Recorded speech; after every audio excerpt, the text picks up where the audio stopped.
Greetings, all. This is Rick Levine with your August mid-month update. And August is turning out to be a pretty interesting month, as it looked like on the books.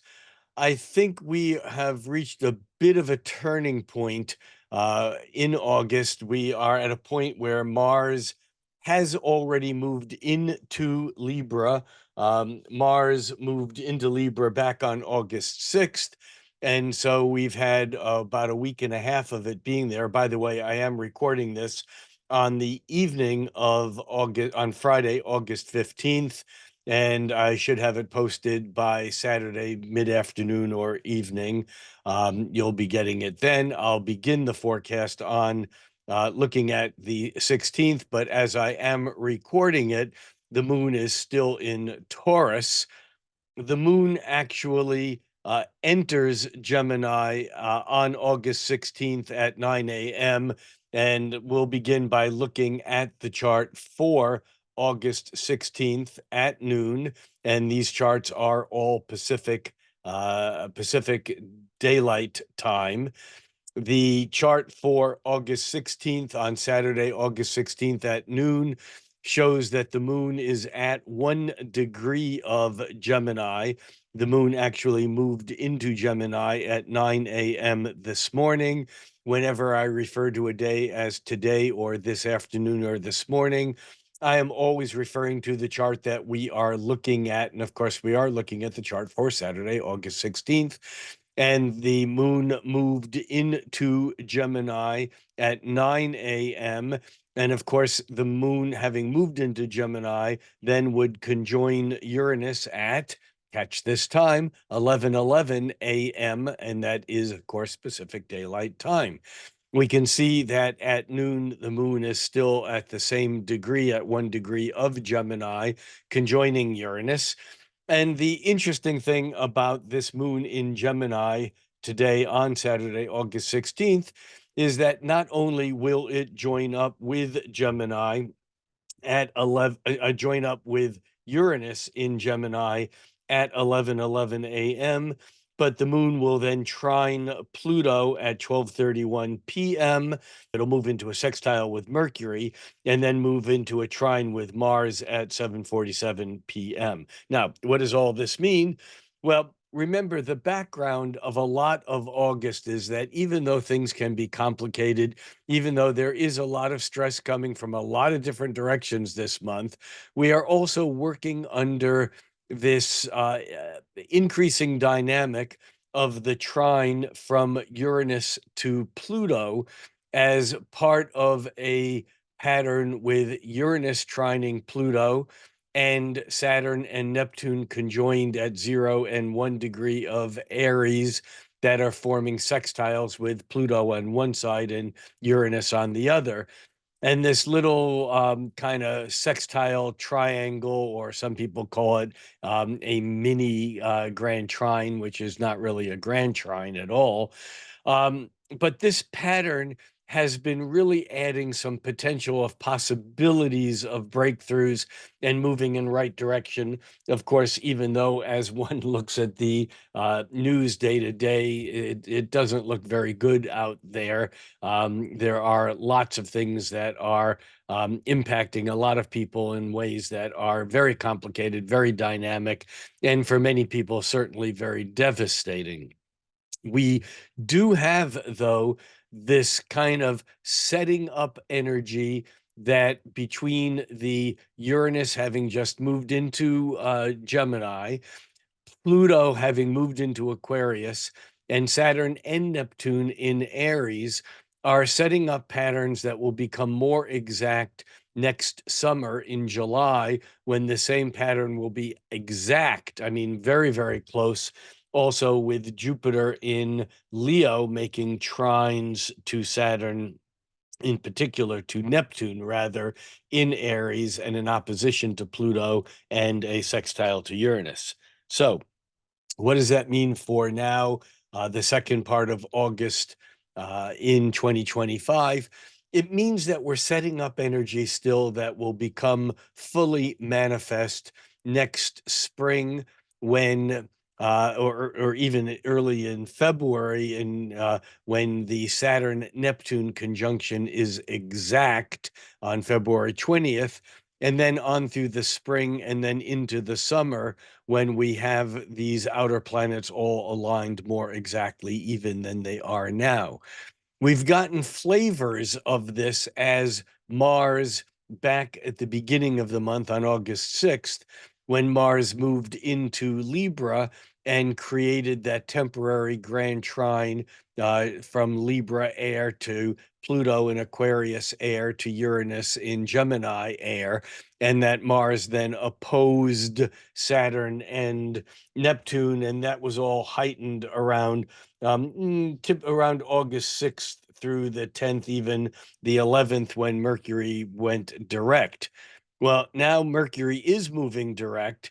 And although Mars is a little bit past the exact point of that grand trine, it's still kind of having some impact, because even today on August 16th, Mars is still trine to Pluto, even though it's 4 degrees trine Pluto and 4 degrees orb trine Uranus. It's also 4 degrees, actually, yeah, even 5 degrees in its opposition to Saturn and Neptune, 4.5 to 5 degrees. But what's interesting is the proximity of Mercury now moving direct, making a sextile with Mars. And I know I mentioned this in the August forecast, because we have a very peculiar thing happening, because Mercury moving direct, it was still gaining speed, and therefore Mercury actually created an exact sextile with Mars just a couple of days ago, actually, on the 14th. We're looking at the chart for the 16th, and Mercury now moving faster day by day, gaining speed as it's moving direct. Remember, Mercury turned direct back on August 11th. And so Mercury is still moving relatively slowly. And as it was moving even slower than it is today on the 16th, Mars was moving faster, and Mars moved into the sextile with Mercury. But then it moved, and that was on the 14th. And then it moved even a little bit faster and began to move away from the sextile as Mercury began to pick up speed. And so we have here on the 16th, Mercury showing to be at 6 degrees and 1 minute of Leo, still catching up, moving faster then, but catching up to that sextile a second time to Mars. Here at noon on the 16th, Mars is only 9 minutes of orb from being exactly sextile to Mercury, is exactly 9 minutes of orb from being sextile to Mars. But the exact sextile doesn't come to full fruition exact again until tomorrow on the 17th. I'm mentioning it now because it's so close, it might as well be exact. Even yesterday on the 15th, today on the 16th, and tomorrow on the 17th. Of course, we had a meeting between Donald Trump and Vladimir Putin, and although we don't know a whole lot yet from the news reports as the time that I'm sharing this information with you, we do know that the ceasefire that Trump was saying that he would reach was not reached, but we don't know what the exact outcome of this is. But we can suggest that there may have been good communication. Whatever good is, good for one person isn't necessarily good for another person. But because Mercury is sextiling Mars, there is, in fact, a flow of information. Now, what we're seeing today is as the moon is moving through Gemini on Saturday, the moon joined up with Uranus, and there's something unexpected that comes to light. And as that moon continues to make those grand trine connections, first its conjunction with Uranus, then its trine with Pluto, and then eventually by later this evening on Saturday, it's trine to Mars and it's sextile to Mercury. There still may be something that will come out of whatever it is that didn't happen yesterday on Friday. That remains to be seen. But I notice all of this just because it's inherent in this chart as I look at the chart for Saturday. That would be Saturday, the 16th of August. We also will have, I think it's important to note that as the moon moves through these easier aspects, by the time we get to the 17th, and I'll move it ahead to the 17th in just a second, but I do want to say that the moon in Gemini, the moon conjunct Uranus in Gemini, because of the speed at which things are unfolding and the speed and the choices that we have that are complicating things, that this moon is really stirring up some movement and some energy, especially because the ruling planet of Gemini is Mercury, Mercury having just turned direct, that Mercury in Leo coming into a sextile with Mars, that's kind of been holding for a few days.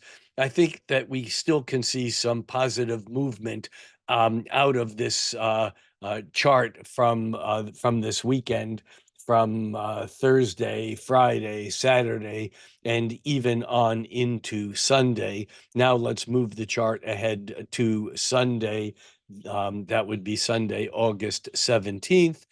And we can see that the moon by midday, by noon on August 17th, that the moon is actually at 15 degrees of Gemini, almost 16 degrees of Gemini on the 17th.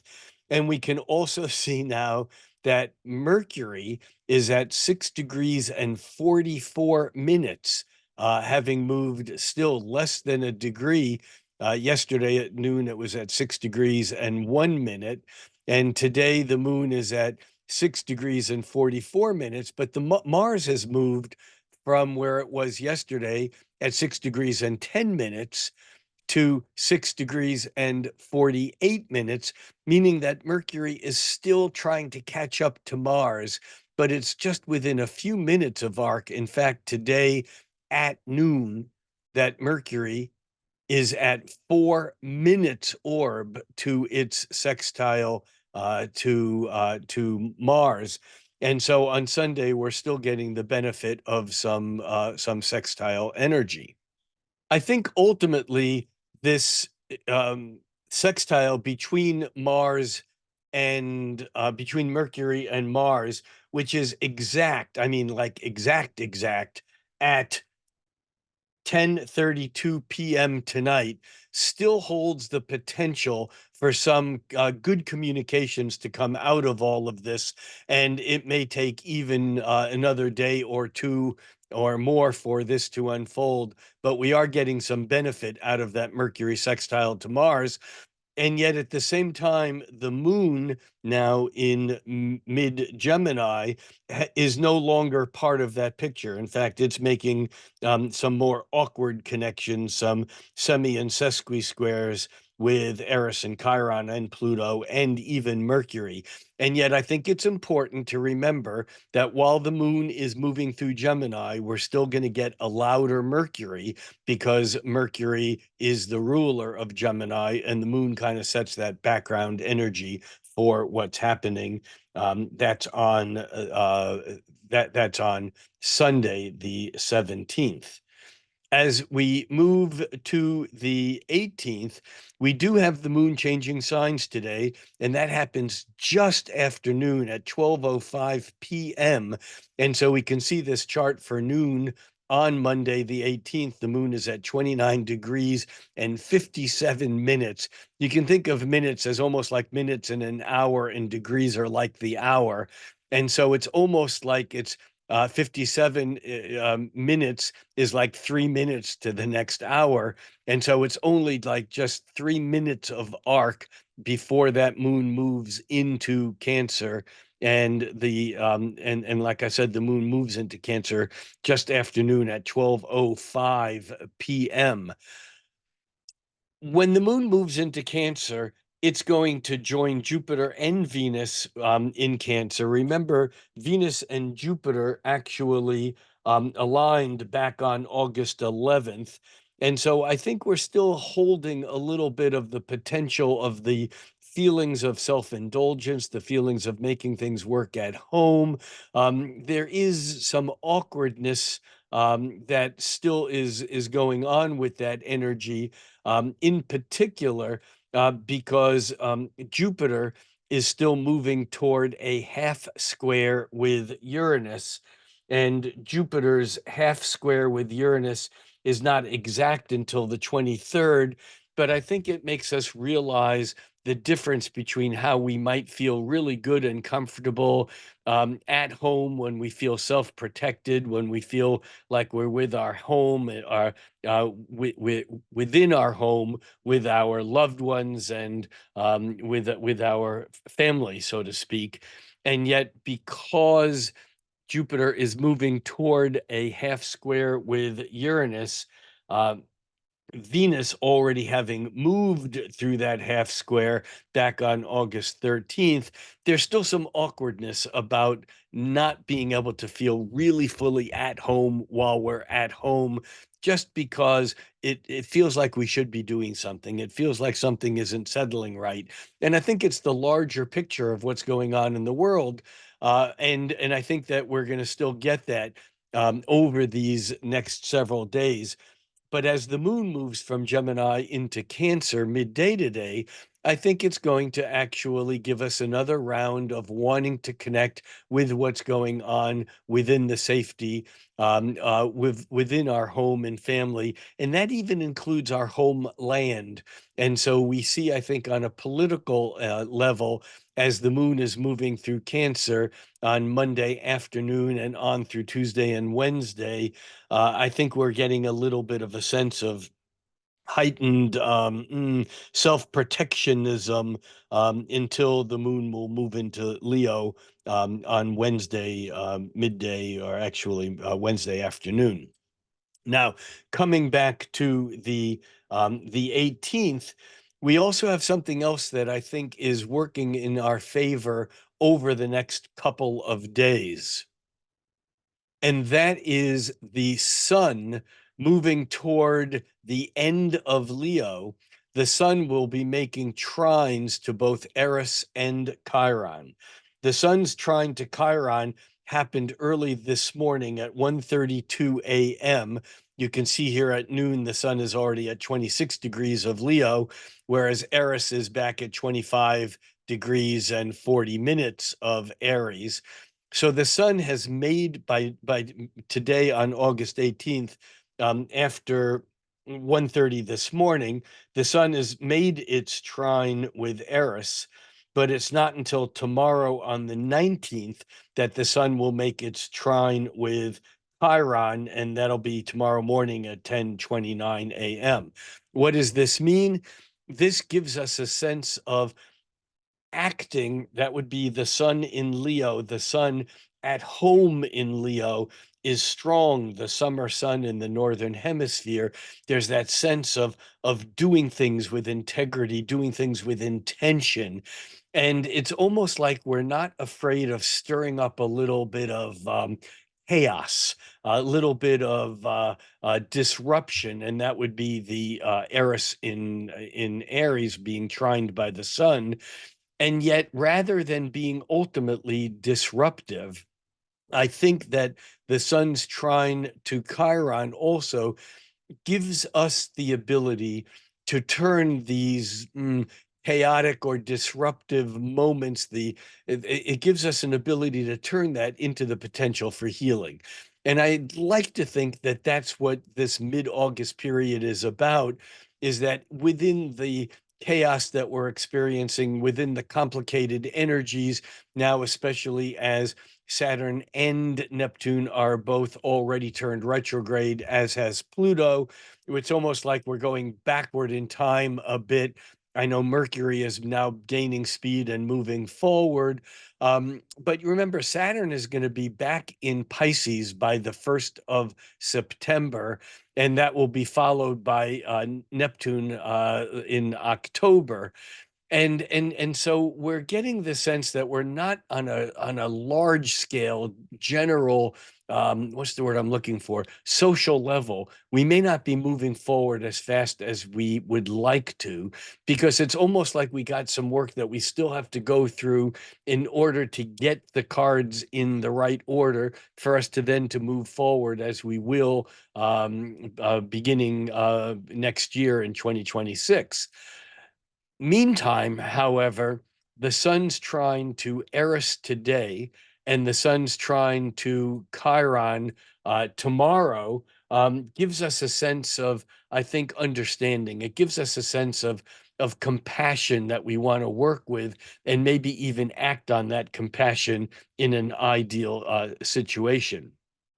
The sun, while the sun is making these trines to Eris and Chiron, the moon, as it's moving through the latter degrees of Gemini, remember, the moon will move from Gemini into Cancer at noon, but that means that a little bit earlier, before noon today, on the 18th, the moon will be sextiling Eris and the sun at roughly 4:35 a.m., and then sextiling Chiron by just a little bit before 7 a.m.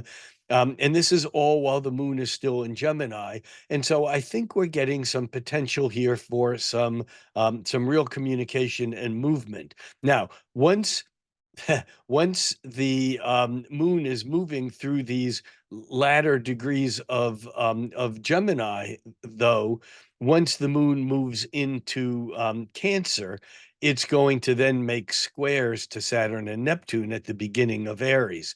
So when we watch the moon and our moods change from, feeling hopeful to maybe feeling a little bit less hopeful, a little bit discouraged, I think we get these waves from the moon's movement that we can see as our feelings change throughout the day.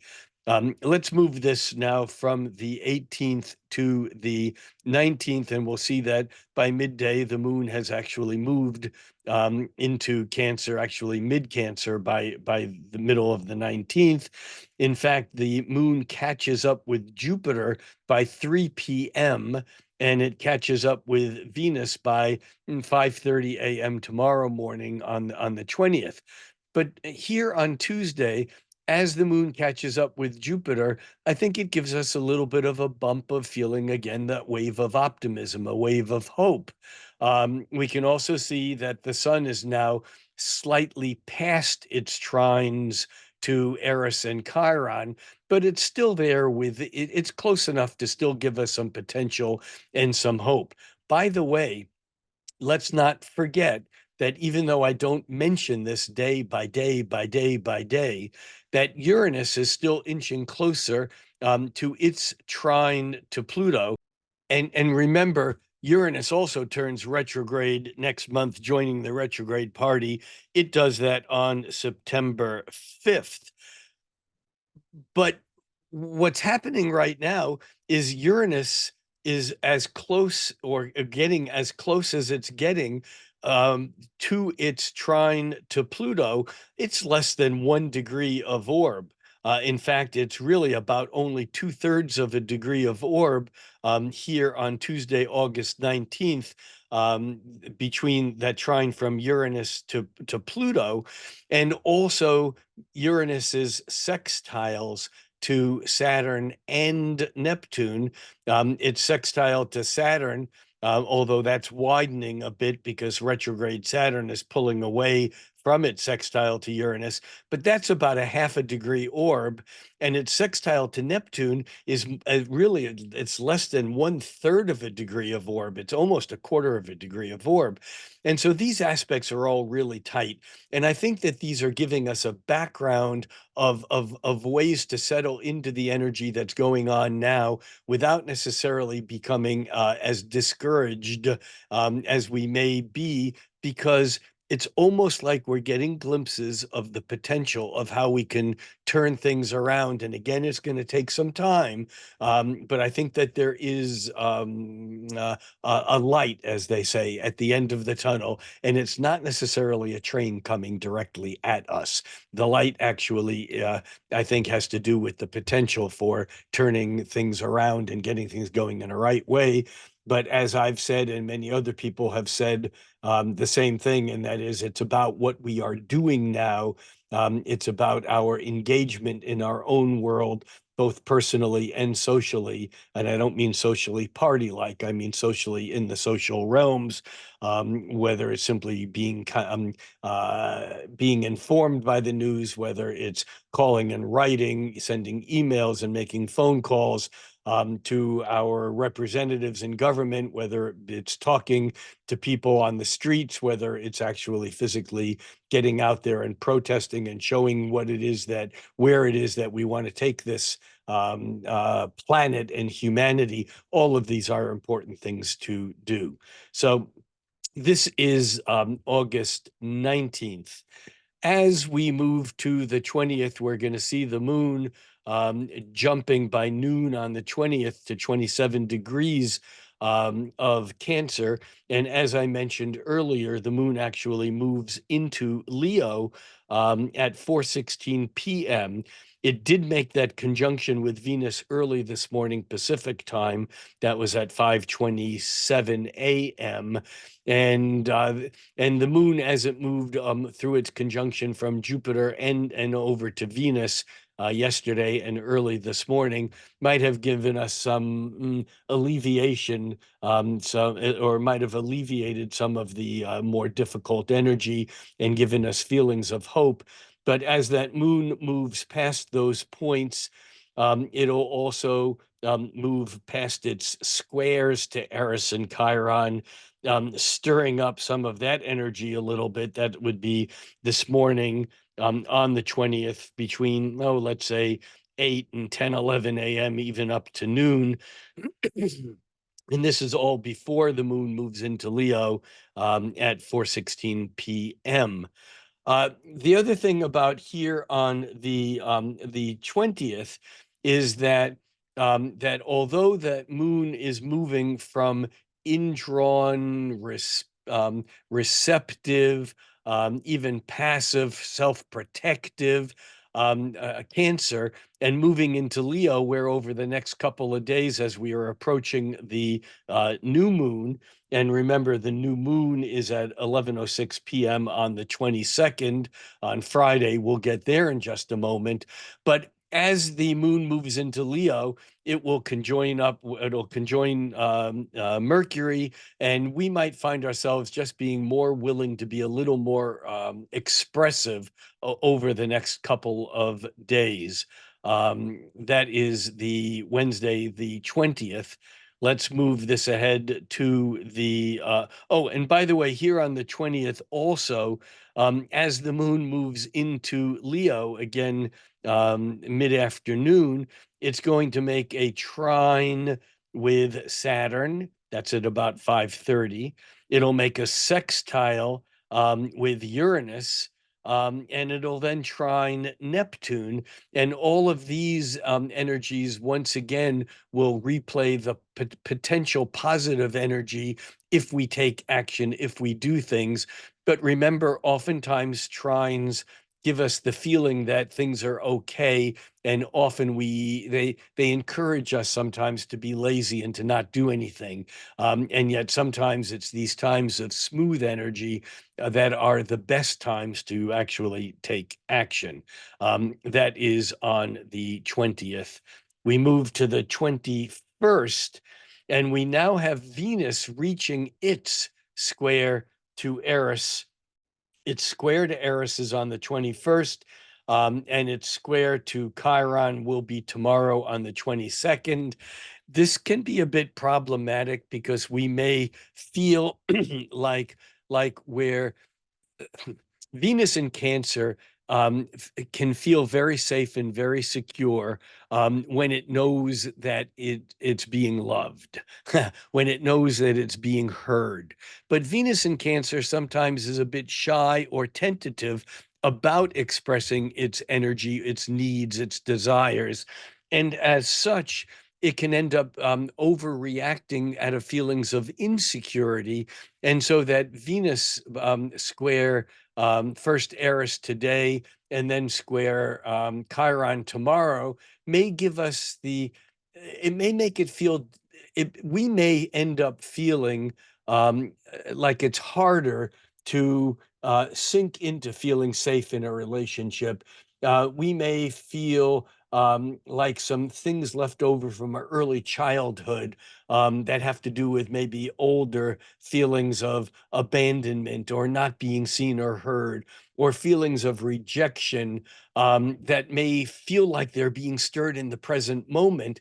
And yet the real lesson here is to differentiate between what happened in the past, and instead of reacting out of older feelings of fear and older feelings of rejection, instead to develop our empathy for others and for those close to us, so that we can actually move to a place of compassion rather than to feel that isolating energy from Venus squaring Eris today on the 21st and squaring Chiron tomorrow on the 22nd. Now, as we move to the 22nd, though, something else is going to happen on the 22nd that is very important. We can see here that on the 21st, we have the moon moving through Leo, through mid-Leo. The moon on the 21st actually conjoins with Mercury just before noon at 11:13 a.m. And as the moon joins up with Mercury, we actually tend to be able to let others know what we feel, especially because it is in Leo.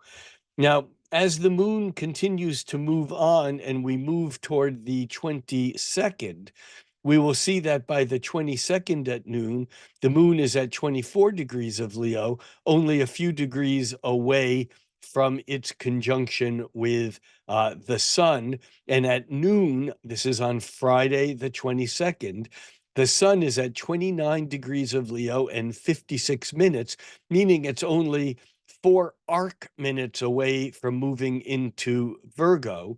And the sun actually moves into Virgo on the 22nd at 1:33 p.m., just like about an hour and a half from this chart here at noon. Why is this significant? Well, this is significant because the sun moves into Virgo at 1:33 p.m., but the moon moves into Virgo a few hours later at 10:24 p.m. And then the moon will actually catch up with the sun at 11:06 p.m. And when the moon catches up with the sun at 11:06 p.m., the sun will have left Leo and have moved into Virgo, which means that we get a new moon in Virgo. And that new moon in Virgo, which occurs at 11:06 p.m., is it's a early Virgo, I mean, meaning that the sun is just moved into Virgo.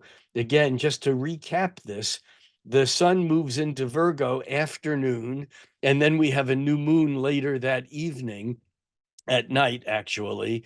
And so we're just getting this shift from Leo into Virgo. Now, normally, the moon moves, changes signs every couple of days, 2.5, 2.25, 2.5 days. The sun changes signs once a month, but it's rare for the sun to change signs and then the moon to change signs within just a few hours. What this means is that the feeling of the sun and moon moving, the shift from the energy of Leo into Virgo, may be felt more abruptly than usual. What does this mean?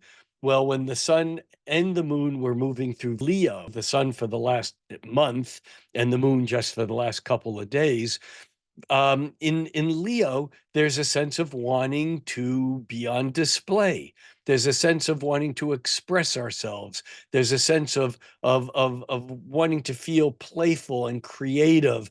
And even if things are not going well, there's still this sense of wanting to, of having intention of doing something about it. Now, as both the sun and the moon move into Virgo, the energy shift is very abrupt because the sun and the moon are both going to make quincunxes with Saturn and Neptune in Aries. They're going to make quincunxes with Pluto in Aquarius, and they're going to make squares with Uranus in Gemini.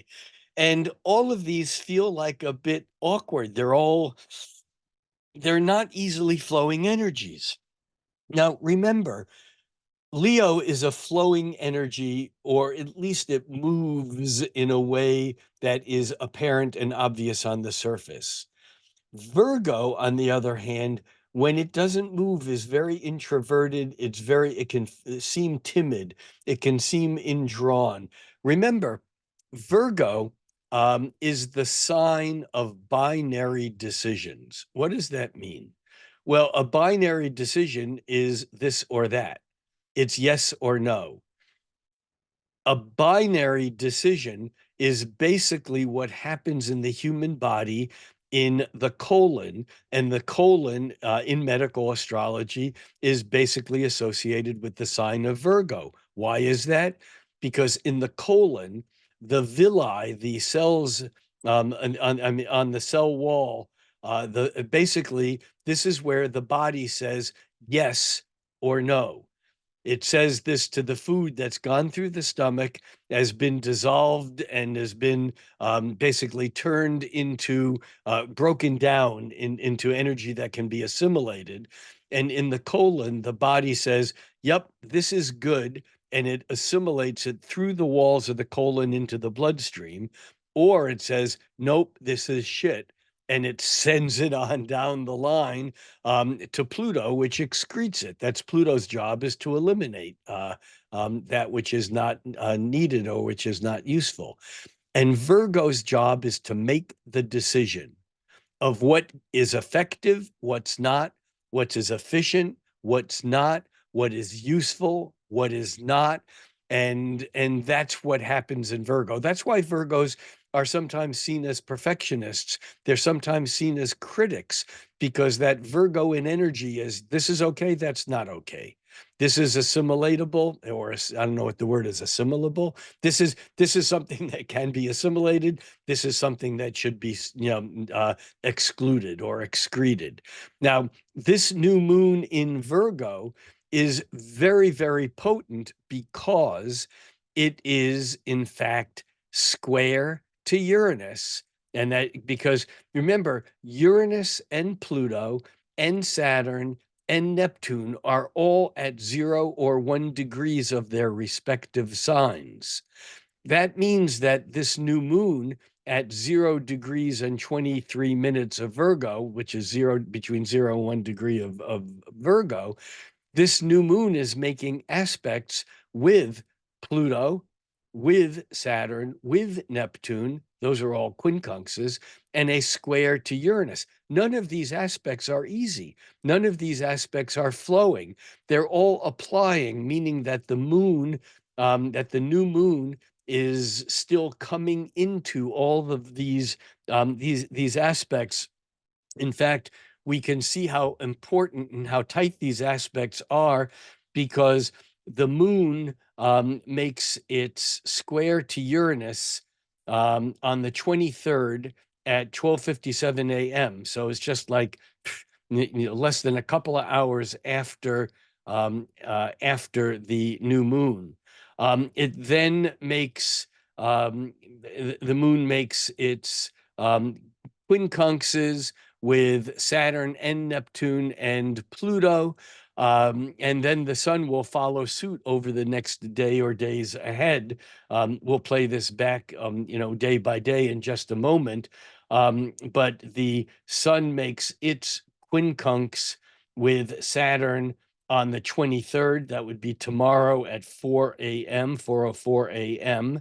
The sun makes its square to Uranus on the 24th.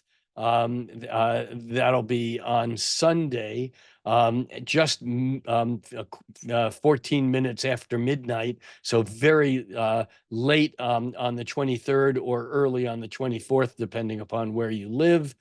The sun will then make its quincunxes with Neptune and Pluto later in the day. With Neptune at 4 a.m. and then later in the day with Pluto at 1:05 p.m.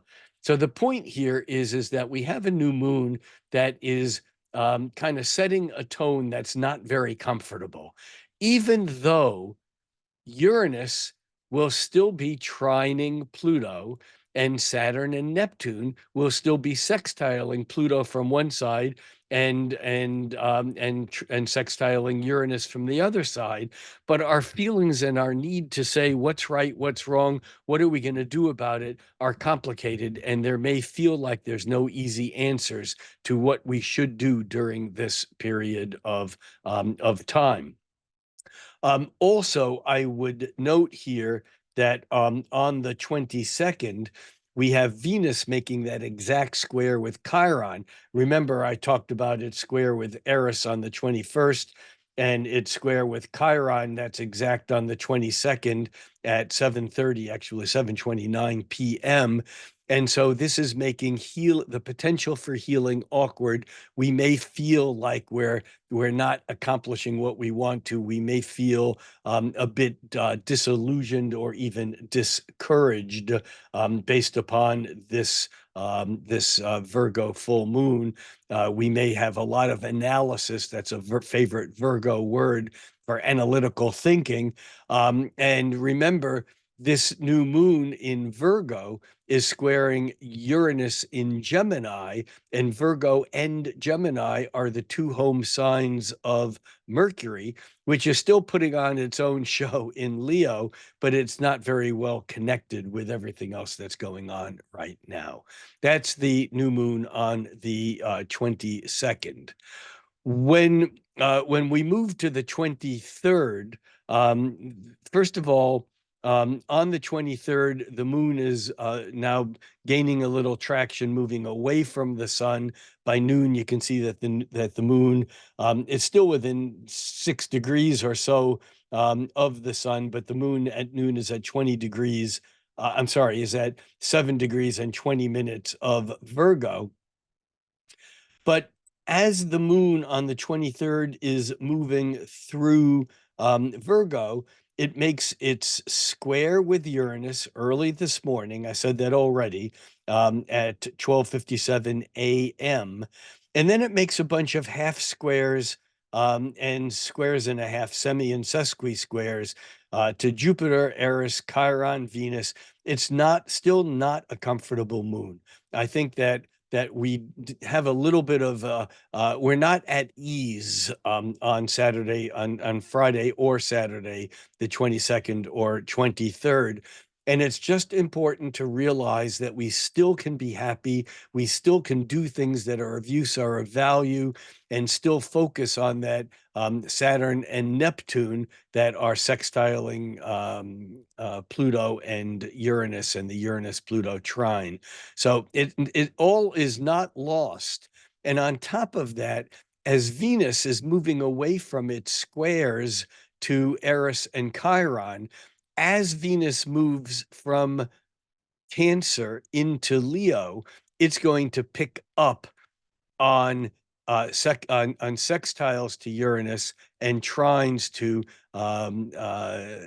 Saturn and Neptune, and even in opposition to Pluto. So that will be a changing energy also over the days ahead as Venus moves into Leo on the 25th. That'll be on Monday. Let's move this ahead from, let's move this ahead from the 23rd. Now, there was one other thing I wanted to say about the 23rd before we did, and that is, and I mentioned this earlier several days ago, that Jupiter is making a half square with Uranus. And we talked about that when the moon was coming through those degrees, and that Venus had already made that half square. And so this is just another reason why we're not feeling all that comfortable, because that half square energy, now we're getting it from the sun and the moon making a half square to Jupiter on one side, and then Jupiter making a half square to Uranus. And it's really basically making it complicated to take the opportunities that may be in front of us.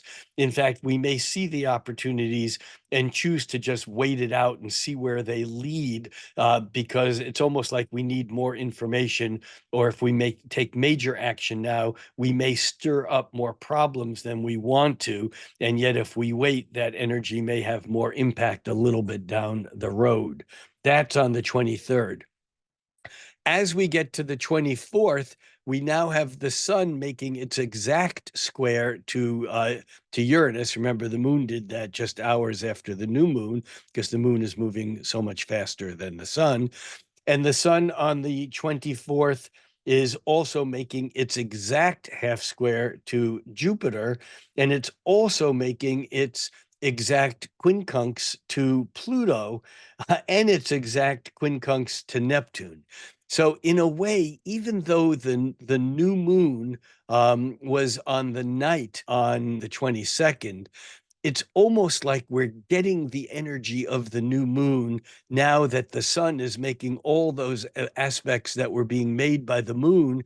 The sun is now moving through those exact aspects here today on Sunday, the 24th. And again, I just don't think this weekend is going to be all that easy energetically. I think that there's things that we'll have to do. There's work that needs to be done, and it just may take a lot of energy to just get through the weekend. And we'll see how that plays out. That is on the 24th. Now, if we look here at Venus on the 24th, we can see that it's at almost 29 degrees it's at 28 degrees and 56 minutes of Cancer. And if we move the chart to the 25th, we can now see that the Venus has moved from Cancer into Leo. And now we're getting another round of the show and tell, the I'd like what I see, Venus into Leo on Monday, the 25th, that Venus is going to be trining Saturn later in the day at 5:55. It's exact. It'll be sextiling Uranus tomorrow. It'll be trining Neptune tomorrow. I mean, we're getting some play off of that Venus. In fact, it'll also oppose Pluto tomorrow late in the evening, which may be a little less comfortable, but I think we're getting a whole buzz of this social, cultural, political change. And on top of that, we have the moon moving into Libra. The moon on the 25th moves into Libra at 7:08 a.m. Why is this significant? Well, as the moon moves into Libra, it will oppose Saturn, it'll oppose Neptune, it'll trine Uranus, and it'll trine Pluto, making that grand trine from Libra to Aquarius to Gemini, an air, intellectual air, thinking, closed circuit, self-referential, logical grand trine. But it'll also be a kite because the moon will be opposing Saturn and Neptune. Let me just run through the times of those aspects on the 25th. So the moon moves into Libra at, I just said, just after 7 a.m. It'll oppose Saturn by 8 a.m. It'll trine Uranus electric sudden change by 10 a.m., actually 9:51 a.m. It'll oppose Neptune by 10:04 a.m.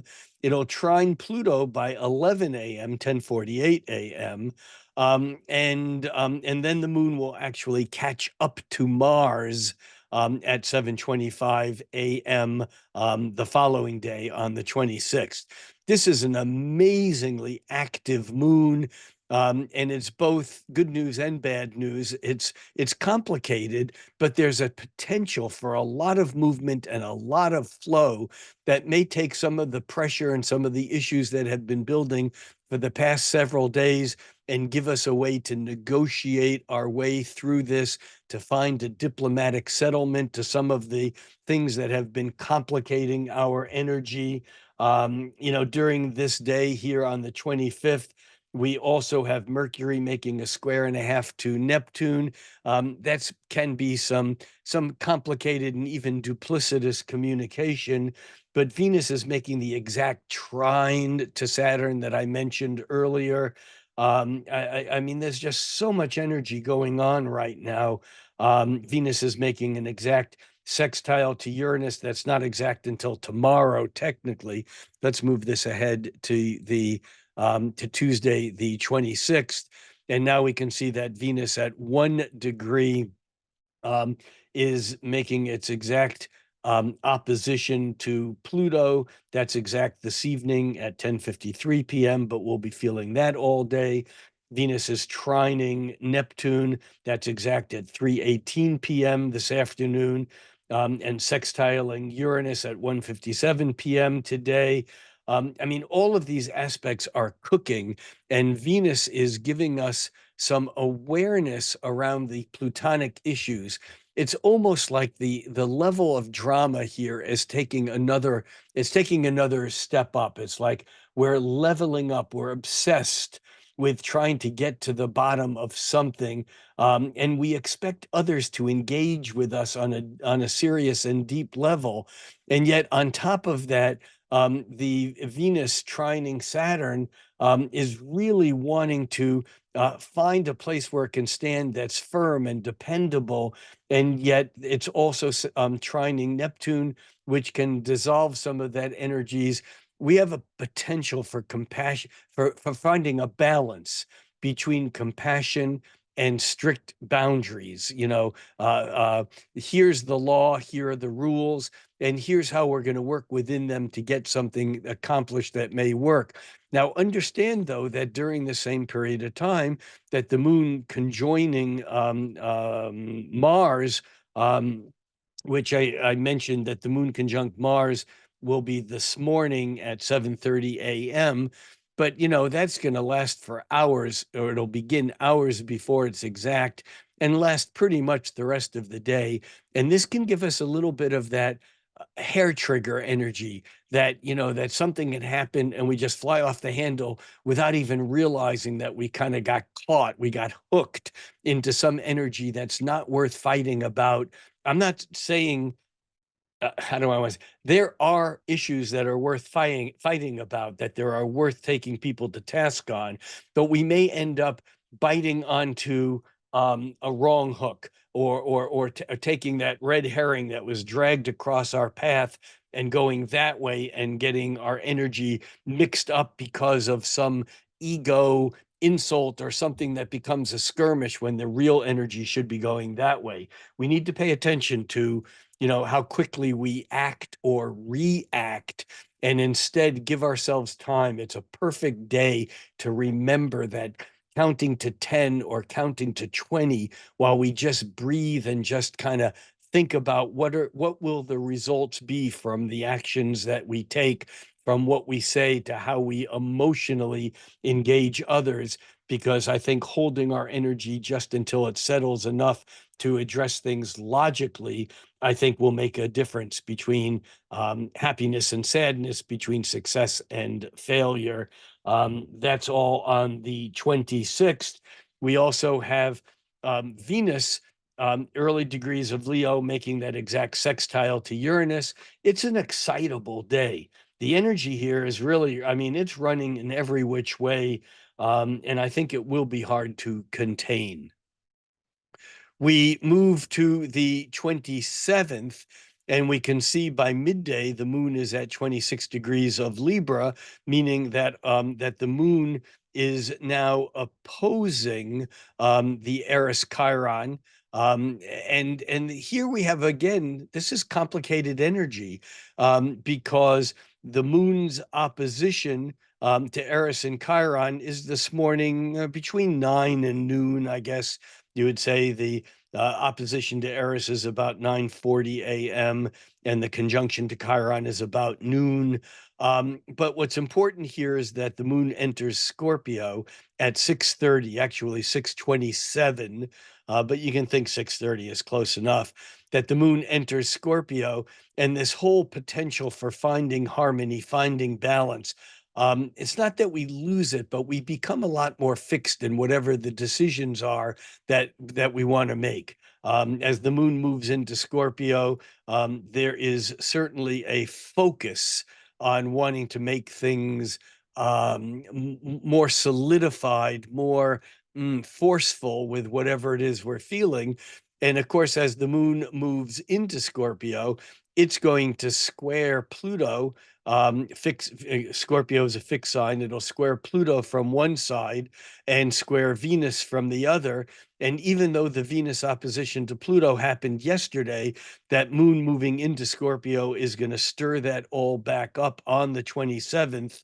And its square to Pluto is tonight on the 27th at 10:09 p.m. and its square to Venus is early tomorrow morning at 12:47 a.m. And so this is a bit of a rough road, I think, over these couple few days. We move ahead to the 28th, and we can see now that the moon is at 8 degrees of Scorpio. On the 28th, it will square Venus early this morning, like I think I'd already mentioned. But it's a little bit of a quieter day here on the 28th. Um, we do have Uranus making its exact sextile to Neptune. You know, we've been talking about the Uranus trine Pluto, which right now the Uranus trine Pluto is 24 minutes of arc. It's really, really close. It's like less than a half a degree. But the Uranus trine Pluto at less than a half a degree, we have the Neptune in the middle that's less than a half a degree sextile to Pluto on one side, and it's exact 0 degrees 00 minutes of orb, and that in its sextile from Uranus to Neptune. And I think that today is a day that is prime for change based upon one of two possibilities. And these possibilities lead in very different directions. One possibility is that Neptune represents our highest ideals, our spiritual choices, and Uranus is the lightning striking, and something comes through from that direction. On the other hand, Neptune is deception. It's the illusion that what we believe is real when it's really fantasy that's not connected with Saturn, the reality. And so we have this opportunity now to make something real, but we have to be careful again about what it is that we choose. That is on the 28th. We move to the 29th midday. We can see that the moon is moving its way through Scorpio. In fact, it will make a trine with Jupiter that can alleviate the energy a bit, give us a few hours of maybe feeling better. That moon trine Jupiter occurs at 5:38 a.m. early in the morning here on the Pacific coast, but later in the morning on the East Coast and midday already in Europe. But that moon trine Jupiter, I think, feeds us hope. It feeds us the potential for good things happening. And that energy can be held on to throughout the day, as long as we don't mislead ourselves, because we're still working off of that Neptune sextile to Uranus that was exact yesterday. Today, midday, it's 1/60th. That's 1 minute of arc from being exact. And so even though it's separating, this is an aspect that is with us for the rest of the month. It's with us really through next year. But this is about the potential for social change because it's Uranus, it's about radical, it's revolution, and it's really about the ability to work outside of the normal channels to achieve change. And so that, I think, gives us some potential for something really beneficial happening.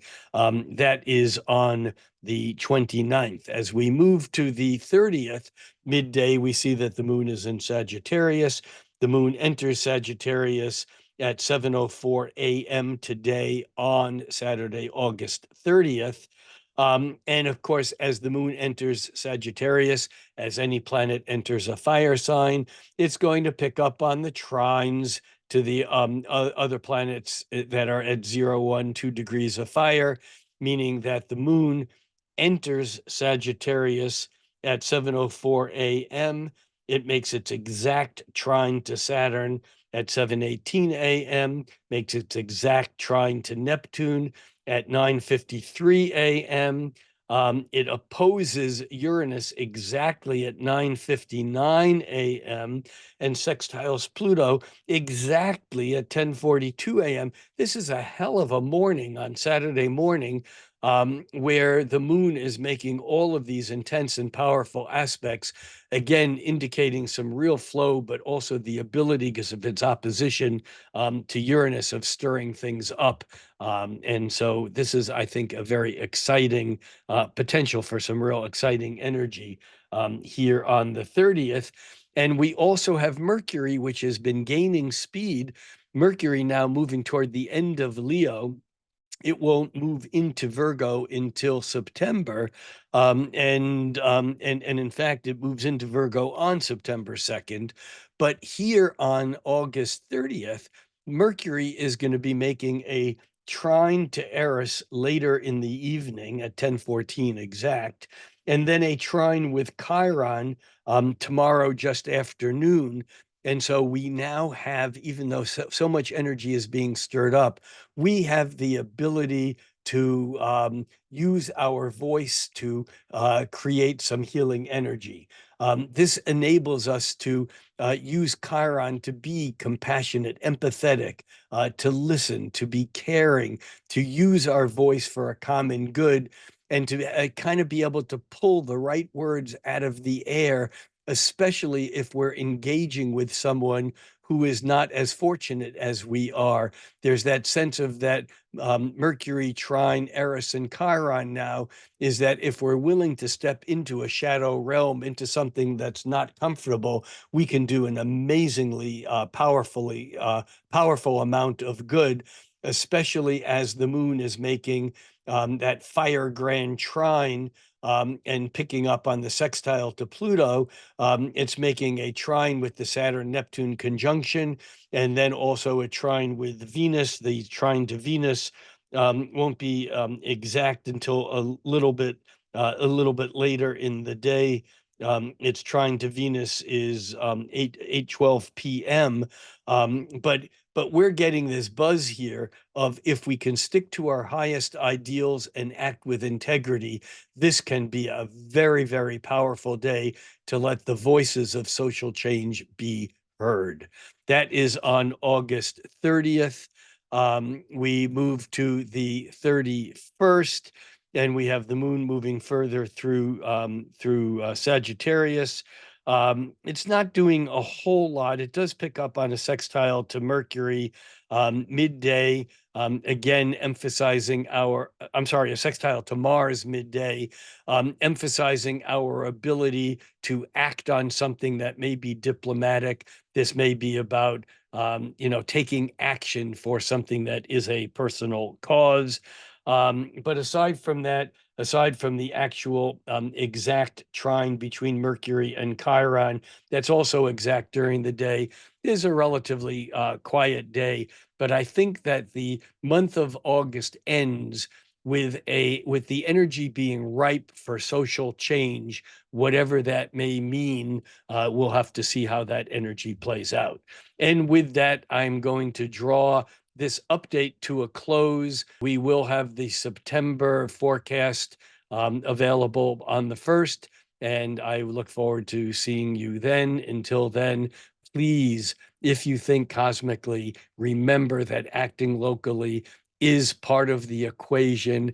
Thinking cosmically does no good at all unless we apply that to our own energy, and our own energy doesn't mean just ourselves selfishly. It means those in our lives, those in our community, and being open to the change that is available to us as Saturn and Neptune are making those sextiles to Uranus, while Uranus is trining Pluto. What we do now may not have immediate impact, but it is feeding the energy in a way that is so important to what will unfold next year in 2026. That's it for now. Peace out. I'm Rick Levine. I'll see you all on September 1st.